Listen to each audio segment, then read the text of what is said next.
Dobrý deň, srdečne zdravíme všetkých našich divákov. A asi sa vám na úvod predstavíme, aj keď teda mnohí nás už poznáte, lebo sme teda natočili pár rozhovorov a teda vstúpili sme do toho mediálneho priestoru. Takisto sme vystúpili aj na protestoch. Takže moje meno je Jana Ďurková a ja som sestra vyšetrovateľa Pavla Ďurku. Po mojej pravej ruke sedí Natália Svitková, manželka policajta, a po mojej ľavej ruke sedí Jarmila Koteková, ktorá je takisto manželkou policajta.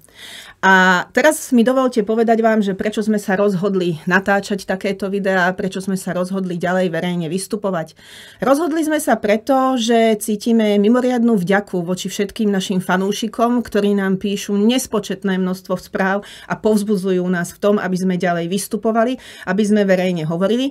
A rozhodli sme sa tak aj kvôli tomu, lebo dostávame množstvo správ od našich takých neprajníkov, takže aj vy nás mimoriadne motivujete k tomu, aby sme ďalej vystupovali a aby sme vyvracali tie klamstvá, ktorým vy veríte. Poprosím teraz Natáliu, že by nám povedala, čo sa jej takého zaujímavého stalo za posledné týždne. Natália, kto ťa potešil a kto ťa naopak zarmútil? Čo si dostala pekné? Dostala som krásny pozdrav od šéfa, bývalého šéfa môjho manžela. Myslím si, že všetci vedia, že reč je o pánovi Zurianovi, ktorý teda mal tú drzosť zavolať manželovi s tým, že má si doma utišiť tú svoju špinu. Fú, takže toto ma ako celkom, nechcem povedať, že rozladilo, skôr ma to prekvapilo, že sa mi potrebuje dovolať pán Zurian, ale svojím spôsobom ma nakopol, lebo chcem, aby ľudia vedeli, aký tento človek je. To, že on tvrdí verejne stále niekde do koliečka, ako on nemá krvavé oči, nebude mať krvavé oči, nikdy nemal krvavé oči. Všetci vieme, že to nespočetne krát povedal aj vo verejnom priestore. Nie je to pravda a čím viac to bude opakovať, tým viac bude len potvrdzovať, ako verejne klame. A myslím si, že naozaj to, že on sa nedokáže vyhraniť voči klamstvám, ktoré tvrdia jeho súputníci, ja to svojím spôsobom chápem. Na druhej strane ja ich vyvrátim, tie klamstvá. Ale on asi nebude taký volajaký odvážny chlap. Ale ja si práve, že myslím, že vo verejnosti on je vnímaný veľmi pozitívne, lebo on je taký ten vysokohorský namakaný nosič, čo chodí s Jankom Tribulom po horách a plašia tam tie svište spoločne.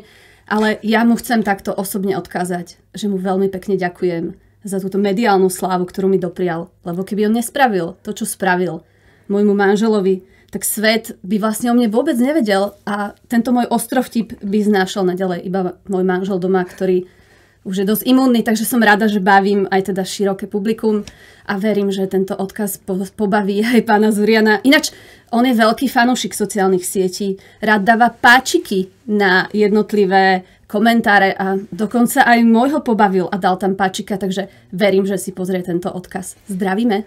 Ja som tiež presvedčená, že si to určite pozrie, pretože keď už teda volal manželovi, aby si teda utišil tú svoju manželku doma, lebo v niektorých rodinách to tak asi funguje, v našej rodine teda sa nejako každý vyjadrujeme svojím spôsobom, ako chceme. Tak teraz som zabudla, čo som chcela povedať, lebo mám toľko myšlienok v hlave, čo normálni ľudia asi nedokážu pochopiť. Nie, on mu zavolal a povedal, že si má utíšiť tú svinu, čo má doma. Nie, tú špinu. Špinu. Áno, tú špinu. Lebo, áno, teraz si ma dobre nakopla, že tú špinu, lebo som si ho všade vyblokovala na sociálnych sieťach a on mi teda asi nemôže napísať, ale uznajte, nemôžem si nehať proste na sociálnych sieťach, aby mi vypisoval takýto človek o nejakých vymyslených zverstvách a podobne, akože našťastie tie správy odložené mám, lebo však teda pán Zurian veľmi dobre vie, ako sa nahrávajú rozhovory. On to robí rád, to sme počuli. A archivujú ľudí nahráva. A ja neviem, či si myslí, že iba on jediný to robí, ale teda akože moja zbierka ja ho práve, že vôbec neblokujem. Ja si myslím, že aby sa niekto tak vysoko postavený riaditeľ úradu inšpekčnej služby strapňoval a zhovaďoval na internete a tým potupoval celú tú inštitúciu, ja vlastne neviem, že či by si chcela robiť s niekým takým, kto je tvoj nadriadený a zhovaďuje sa na internete. No ja nie, ale jemu asi tá funkcia dodala odvahy, lebo veď teda keď bol obvinený, tak to bol v Bielorusku. To sa schovával a bál sa o život. Tak teraz už asi je odvážny, keď má teda funkciu riaditeľa úradu inšpekčnej služby, tak už teraz píše. Je to možné, ale myslím, že to práve tvojmu manželovi povedal, že on delí ľudí na iba dve skupiny ľudí, nie? Áno, on delí ľudí na hráčov a sráčov. Tak pán Zurian, my sme hráči. A ináč v športe, ja viem, ten Danko, na niečo je to ministerstvo športu dobre. Lebo ten šport ťa naučí. Ja som tiež bola kedysi dosť aktívny športovec. A šport ťa naučí nevzdať to, až dokonca není rozhodnuté o výsledku. Nikdy. A sledovať chyby supera a každú využiť. A ja si myslím, že to, že Branči Zurian takýmto štýlom chcel potúpiť môjho manžela, no, mohli ste si v tých previerkách dať trošku viac záležať na tom, že koho majú naši muži doma.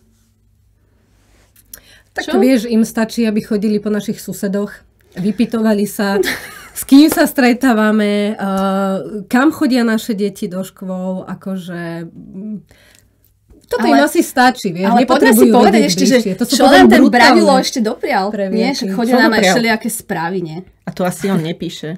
Myslíš, že to píše on? Oni majú také trolie farmy. Ja som dostala teda 7 mailov prišlo do fakultnej nemocnice do Nitry, ale sú to teda 2 IP adresy iba, ale blbé je to, že akože hackli aj mailovú adresu poslanca Národnej rady, čiže normálne mi pán Čaučík z KDH napísal, neviem teda, či už presne toto bol jeho mail, takže toto teraz neberte, ale do nemocnice chodia také maily, že sa zaujímajú ľudia o moje odborné znalosti, lebo teda majú obavu, že či náhodou nezaostávam v tej onkológii, keď sa venujem teda aj tomu, že vystupujem na protestoch. Ľudia sa pýtajú, teda dvaja ľudia, lebo sú 2 IP adresy, len teda mená sú rôzne, sa pýtajú, koľko pacientov som vyšetrila, koľko prišlo na mňa sťažností, koľko liekov som napísala, koľko som čerpala dovolenky, či som sa zúčastnila nejakých zahraničných vzdelávacích akcií, ale ono podľa mňa toto nemá nejakú odpoveď, lebo keď sa zúčastním zahraničnej vzdelávacej akcie, tak to bude podané tak, teda, že za peniaze farmaceutických firiem chodím na výlety. A keď sa nezúčastním, tak zase budem blbá, asi tú onkológiu neviem. Ale najlepší bol ten mail, že keď mi nedáte obálku, tak sa s vami ani nebavím. No a potom, že si pýtam lepšie fľaše alkoholu, že si pýtam bomboniery. Takže nemusíte toto písať, lebo nič si nepýtam, obálky nedostávam. Nemusíte sa pýtať, kto ma platí, lebo ma nikto neplatí. Proste dohnala ma k tomuto táto situácia, ktorá v tejto republike nastala.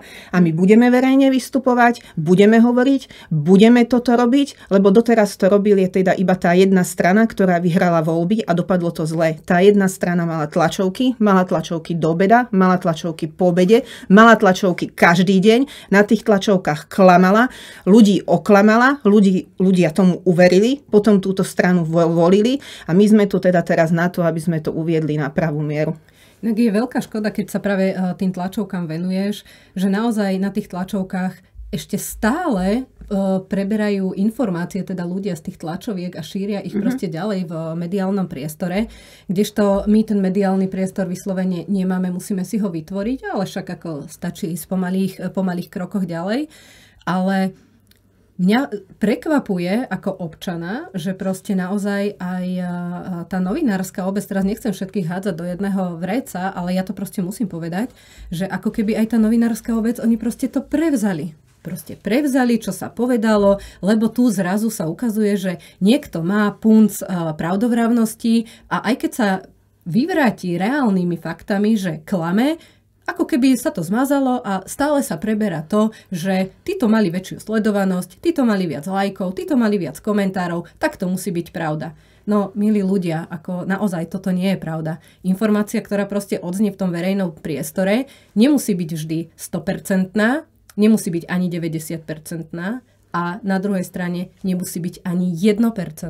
Takže naozaj mali by ste aj vy sa naučiť porozumieť tým informáciám, ktoré v tom priestore sú, možno si dohľadať a nebrať všetko na prvú.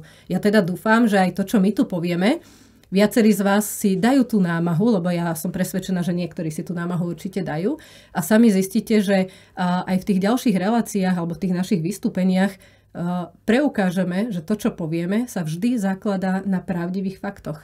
Skúste to, prosím vás, milí naši diváci, urobiť tak, že keď budete vidieť toto video a budete vidieť tieto tri ksichty, nerobte to tak, že akože, že to sú tí slniečkári, to sú tí z PSK, to sú tí, čo boli v denníku N, to sú tie, akože, čo majú niečo spoločné s tými policajtami. Skúste si to pustiť, skúste si to vypočuť, skúste si k tomu niečo dohľadať a správte si, prosím vás, pekne vlastný názor. Nerozmýšľajte o tom, čo na to povedal Fico, Eštok, Susko, Gašpar. Robte si, prosím vás, vlastný názor. A ešte taká moja osobný apel je, že nemusíte hneď, keď ste aj teda z toho druhého tábora, si dať námahu a písať nám správy, ako chodia napríklad mne, typu, že málo horím pre spoločnú vec, mám sa inšpirovať Jánom Palachom, tak ja si myslím, že sme natoľko už vyspelá spoločnosť a hlavne ľudia, čo pošlete do vesmíru, to sa vám vráti. Dobre, takže nerobme to, čo nechceme, aby druhí robili nám. Ja nerozumiem tomu, že prečo to robíte, na čo tie maily do tej nemocnice posielate, na čo nám píšete tie také negatívne správy niekde na Messenger alebo na iné sociálne siete. Akože ak vy potrebujete nejaký ventil, že nejdete behať alebo nespravíte pár klikov, OK, tak napíšte, ale nás to nejako nezastaví, nejako nás to neodradí, takže úplne zbytočné. Takže sledujte nás aj naďalej. Ahoj. Čaute.